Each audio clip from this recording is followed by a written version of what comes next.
Good evening, and I'm very grateful for a letter from Bill Mallon to Witness Lee dated December 16th, 1987, and that I am able to read this aloud on a platform like YouTube where anyone and everyone can hear Bill Mallon's words directly to Brother Lee, Witness Lee.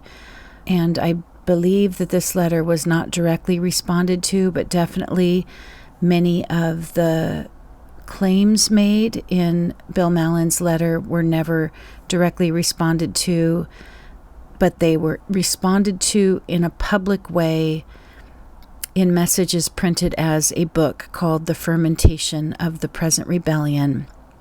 And Bill Mallon's words are referred to on page 67 of that book as groundless, unprovable, perverted, and slanderous accusations.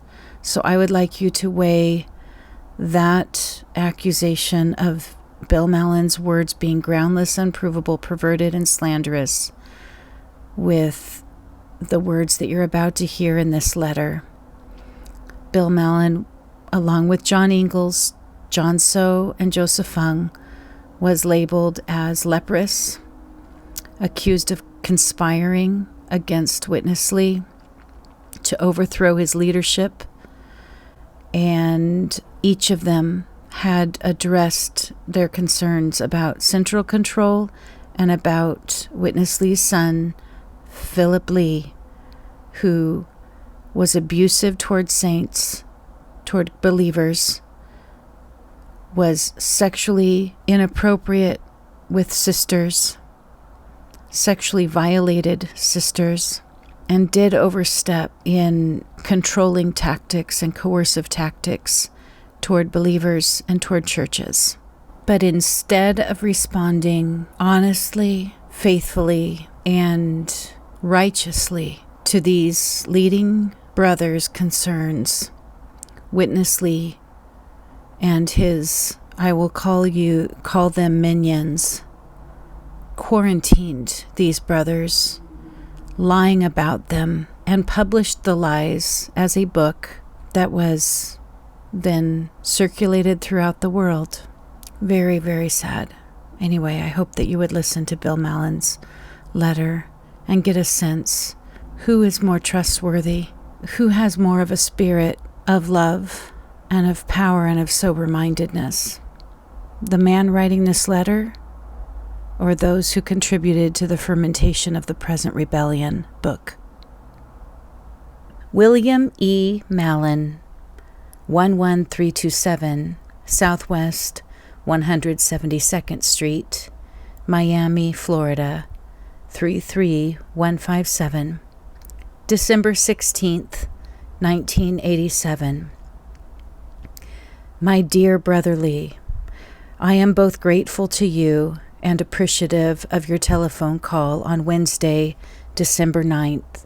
After much consideration, I felt led, being greatly indebted to you, to respond to you in writing, giving you the more detailed explanation you searched for over the phone. I do this out of faithfulness to the Lord and you. Please understand that I respect you very highly. My heart is compassionate toward you, and my sympathies are fully with you during this hour of frustration.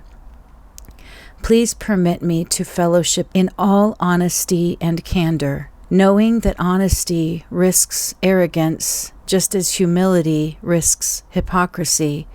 Yet, if honesty and humility become tainted, we must choose the difference between honest arrogance and hypocritical humility.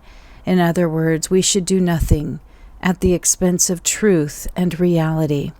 To write the following is extremely embarrassing, and to touch certain matters is very loathsome. In order to disassociate myself from any hint of self-interest, self-serving ambition, self-righteousness, and self-vindication, I feel inwardly pressed to reiterate the removal of myself from the work. Otherwise, I could never feel the liberty to delineate the facts, which I will try to do as accurately as I can. Let us now come immediately to these facts each of which I will summarize briefly and add a few comments.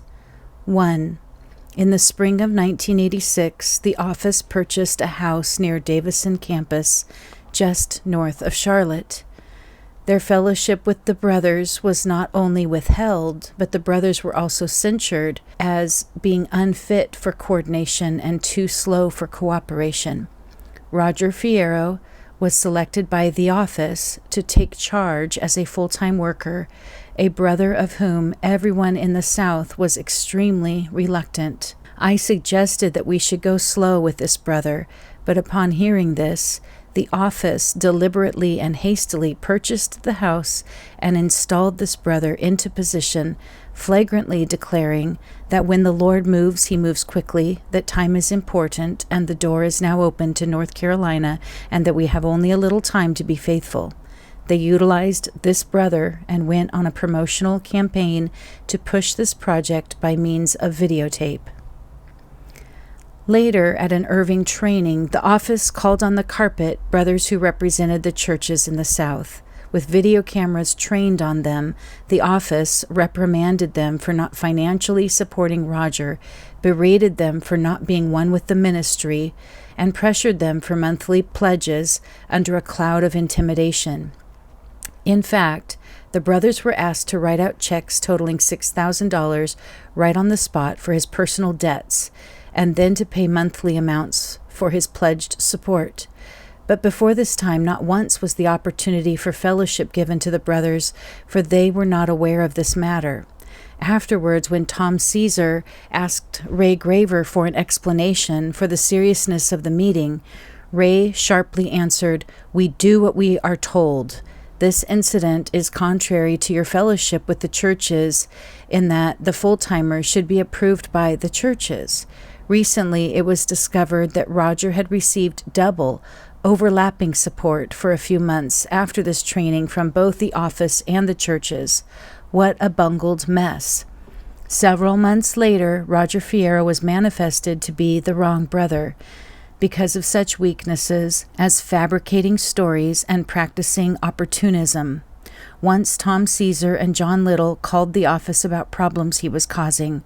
They were accused of an impure heart, being not supportive of the work on Davison campus. Later, Tom was told that the ministry never makes a mistake.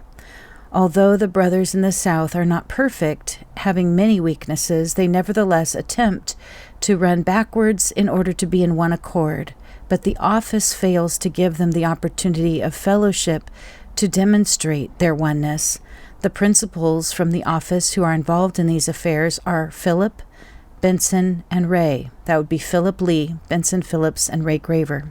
I hesitate to mention these dear ones by name, but please allow me this opportunity for the sake of honesty. Much embarrassment, confusion, harassment, and demoralization resulted from their attitude and behavior. On June 11th, 1986, during the time in your home when you fellowshipped with me, you identified the problem in every region as having the deficiency of the intrinsic fellowship of the one accord. But in this case, it is not the region, but the office who violates this principle and practice. It takes both the giving and receiving sides to release the intrinsic flow of mutual fellowship. 2.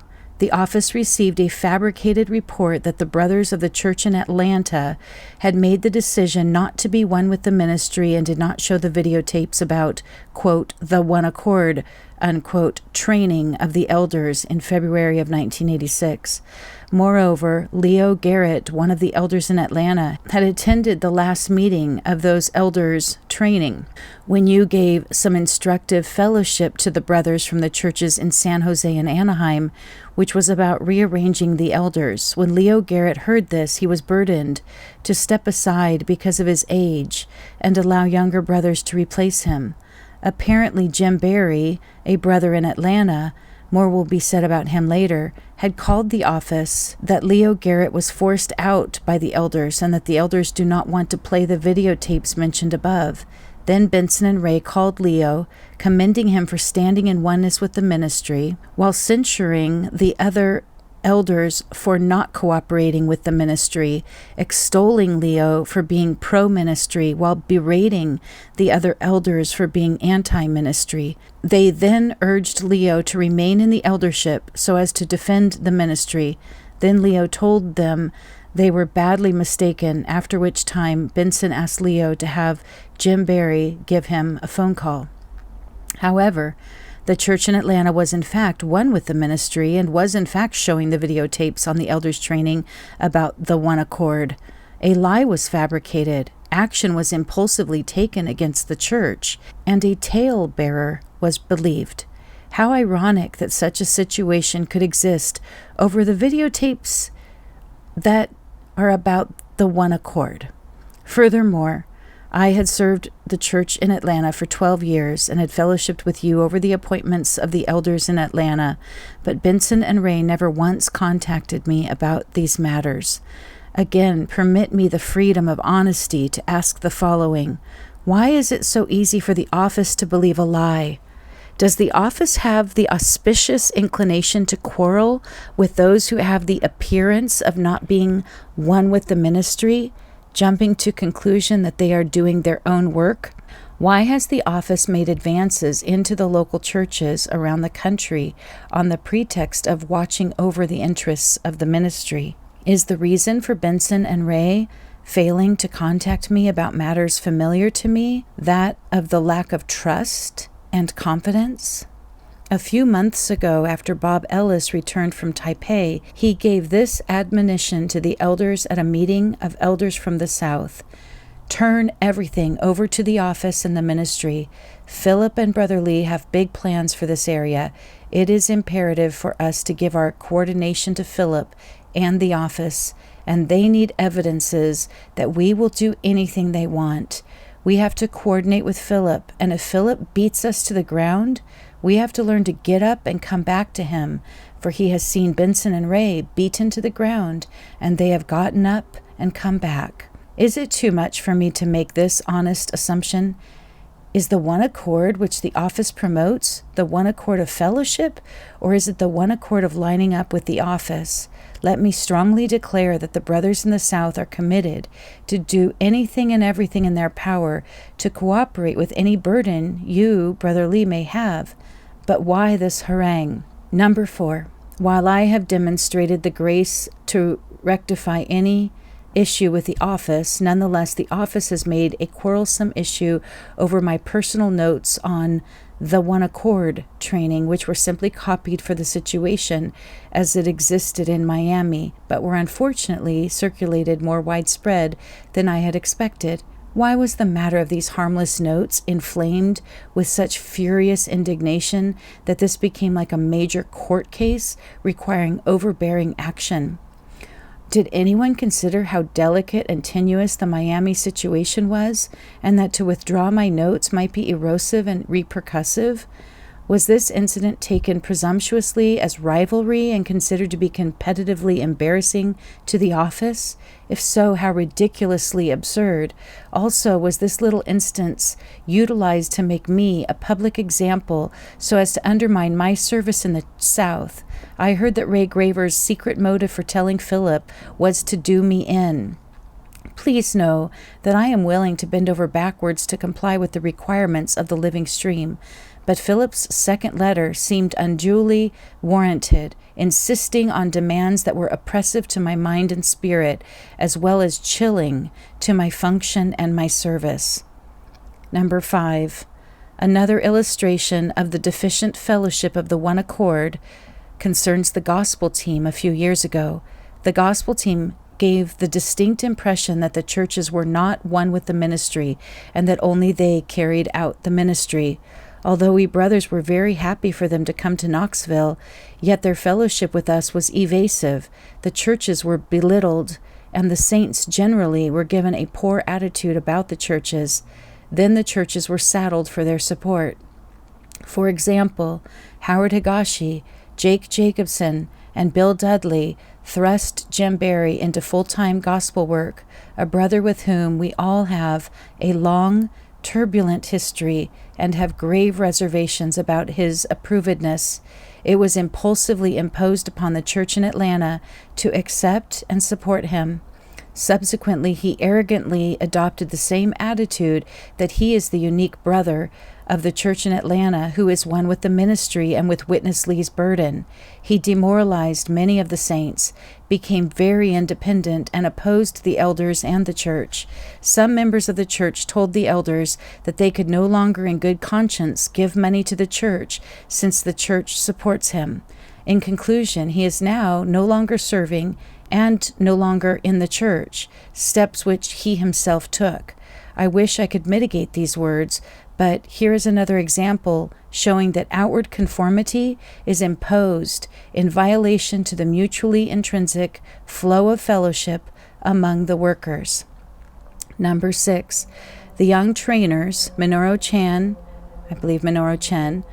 Howard Higashi, Paul Hahn, Jake Jacobson, Benson Phillips, Dan Toll, Andrew Yu, during the 1986 summer training in Irving, had sessions of so-called fellowship with the elders, grouped according to the different sections of the country, held in Benson's house. Some of these were overheard while eating lunch, analyzing the brothers in order to categorize them, identifying the brothers who presumably control in order to isolate them, and plotting to force the brothers into a mass resignation in order to manipulate them. Then in the afternoon meeting, those trainers intimidated the brothers with statements like, "You have an incurable disease. The only cure is amputation. You are a Babylonian Protestant because you do not preach that Witness Lee is a one-man show. We preach that Witness Lee is a one-man show, and you brothers have a problem with this. Everyone must go to Taipei to show your oneness." And asking what to do is the old way. Just present yourself and don't ask questions. Don Rutledge tried to speak, but the thick, intimidating atmosphere suppressed him. He was later branded with being in the old way.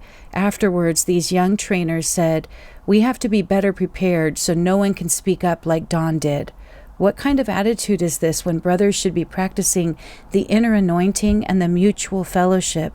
You cannot imagine how threatening the atmosphere was, being full of ultimatum and denouncements. The following was said before that training at the elders' meeting, which you could not attend due to illness. Quote, "We will take your young people, we will train them, we will never send them back to you because you control them." Unquote. And, quote, "Witness Lee was sick in Taipei. The full-timers prayed and he was healed. I doubt the Lord will even hear your prayers." Unquote. In summary, there was no sense of their identification with the body, speaking from a mutuality, as being members one of another, sharing from the intrinsic flowing out of the divine fellowship. Instead, it tends to tear down, not build up. Number 7. Another example of glaring violations of this essential fellowship is when the office scheduled an itinerary sending teams into the South to give videotape machines and videotapes to isolated saints. Spring 1986. I was happy about this, except that little fellowship was shared with the brothers in the South. Then the office suddenly scheduled a meeting in Nashville, but never invited me. On the day of the meeting, while catching a plane at the airport in Raleigh, Tom Caesar called me while I was in a dentist's chair in Miami. Immediately, I rushed to the airport and flew to Nashville so that my appearance might cover the situation and prevent deeper reactions, for others were raising questions about why I was being isolated from the activities of the office. You do not know how many times I calmed them down or shielded them from things that tend to unsettle the saints. After these teams from the office returned to Irving, a report was videotaped and sent to all the churches. On tape, Benson and Ray used terms such as inconsistent care and the depravity of care, implicating the churches in the South with negligence.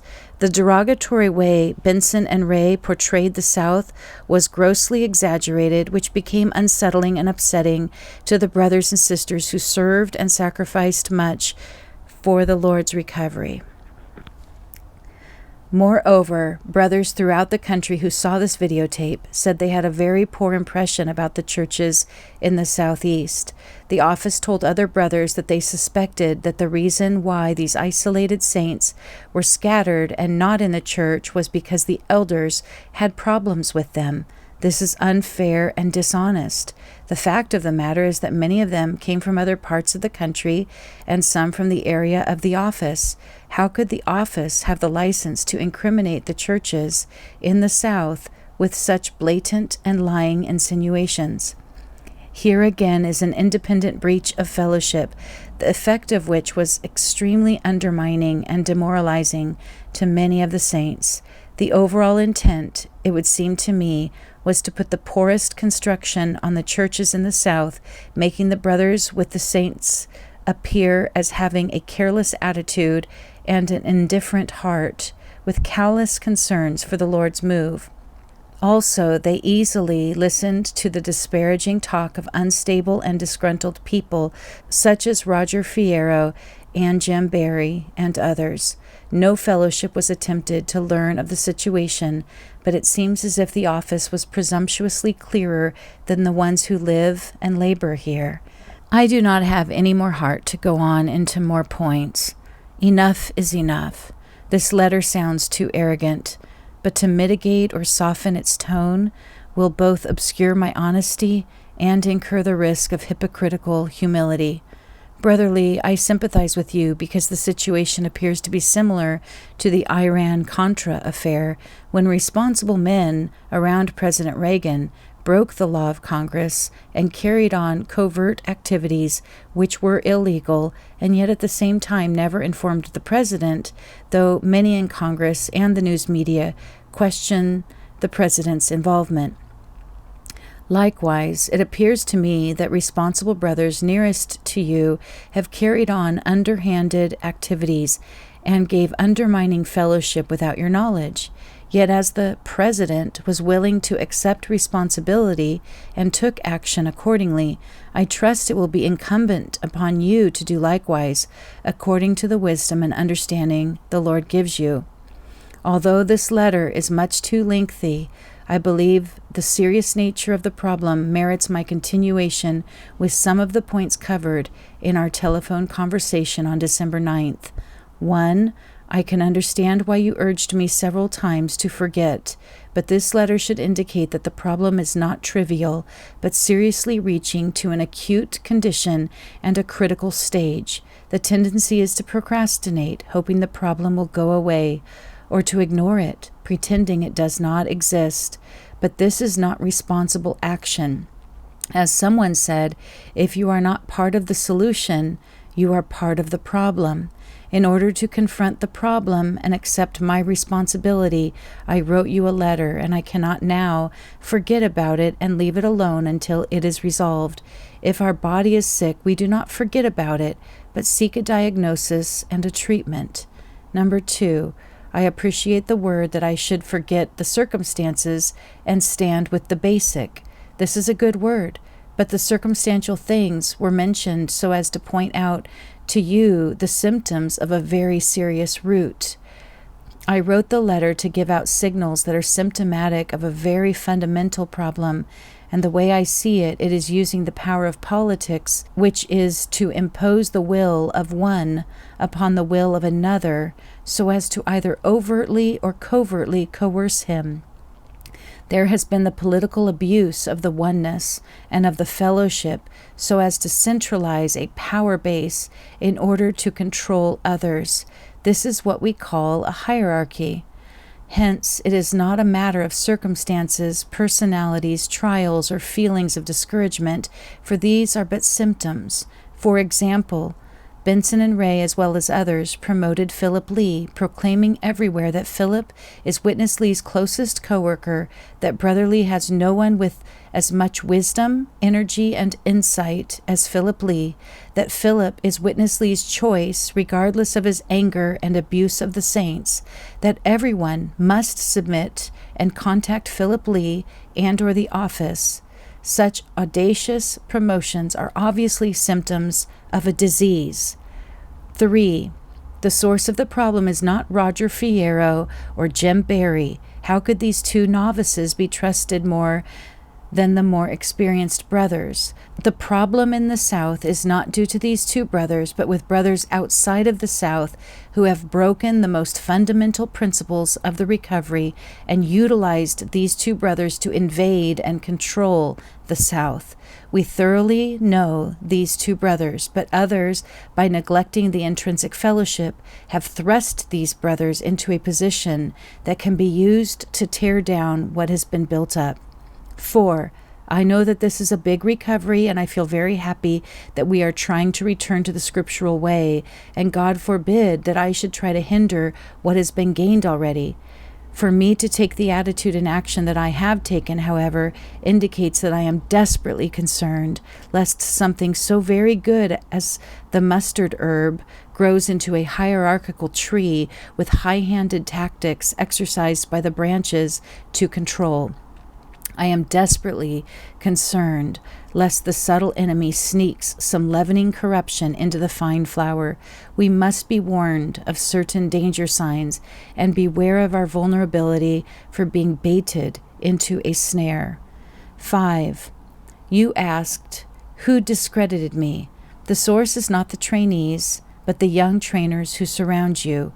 I know you have charged the trainees not to touch any person or any church, but the problem is that these trainees have been utilized through some subliminal fellowship, and another element was injected into them beneath the threshold of their consciousness.